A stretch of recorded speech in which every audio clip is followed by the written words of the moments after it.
we're straight up better than Coca-Cola. No, not really. I'm just gonna say it. I hate big trucks. I don't know why. I'm not a scientist. Good morning. I'm Nicole, and I'm into it. Today, we're gonna talk about marketing strategies, and we're gonna start off with the one I like the least. One thing I talked about yesterday is that I got a marketing degree back in the day. Like, I literally took Marketing 101 20 years ago. And one of the things I remember learning is all the different marketing strategies that are out there. We talked about one yesterday about celebrity endorsement. That's a strategy. One of the marketing strategies that I specifically remember was comparison marketing. So comparison marketing has, I guess, two different ways to do it. One, you can say better than the leading brand without mentioning the name of your competitor. Or companies use a strategy where they just straight up name their competitor, like Pepsi. We're straight up better than Coca-Cola. Remember in case how old you are, the Pepsi challenge? From a marketing perspective, the Pepsi challenge was genius. I will say for Pepsi, out of all the other soft drink companies out there, they're the ones that have been able to compete with Coca-Cola compared to all the other players that originally came out. And I believe that was the beginning of the 1900s. For years, they have literally said, we're better than Coca-Cola. We taste better than Coca-Cola. Cooler people drink Pepsi. We're better than Coca-Cola. Coca-Cola is for old people. They've done it over and over again. And a lot of companies do that. And I've recently noticed in Facebook ads is that companies really do that. And the thing is that it feel like it's a cheap cop-out strategy. I think it's literally the easiest strategy, and then also the most oh, my product sucks, so I can't tell you how great it is, but I'm just gonna tell you that it's better than this other one because technically it has more features, so it's better. Instead of saying something like, compared to the leading software that's out there, our product allows you to do more for less. Don't have to worry about integrations, etc. Or there's this other company actually use their software. They're actually great. Again, see, I'm trying not to name them. It's actually a great software, and it's for social media management. And I saw this ad, and it said better than the owl theme alternative. And if you've been in marketing, you know that the number one or one of the first social media products out there was Hootsuite. It was great. It was literally one of the first ones.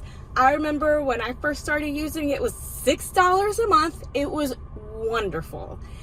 And then in their ad, they named their competitor. I'm like, oh, you didn't need to do that. It was actually a clever way of saying compared or to the leading brand, but they used owl themed, which I think was clever. And anyone that knows marketing knows Hootsuite. They're great. I'm sure they do awesome things, but Hootsuite is more catered to an actual individual, a company. If you're an agency, like Intuit Marketing, we need to be able to manage different accounts, and so we need to be able to do things a little bit more streamlined, and so that makes total sense. And what's great is that this product is priced based on how many clients I have. So I was able to start out only paying $39 a month, which I believe is the same price as the owl themed product. And that is how you can have more better marketing strategies. Don't directly compare yourself to the competitors. You're literally using the brand keyword to do it, which I guess can be a strategy, but it needs to be done tastefully by hinting what the product is without naming them is a lot more tactful. So that's my little marketing rant for this morning, is don't compare yourself to the product, naming the name. Another thing is that that's also how I've come to like and hate brands. I think we're allowed to hate brands, right? Don't hate people, you can hate brands. So Pepsi. I'm literally the person that when I used to drink Coke or soft drinks, I would go to a restaurant and I would ask for a Diet Coke. And they said, oh, is Pepsi okay? And I would literally say, no. And then they would ask me what else I would want. And I said, do you have Dr. Pepper? Sometimes they didn't, sometimes they did. Again, Dr. Pepper is actually not owned by Pepsi or Coca-Cola.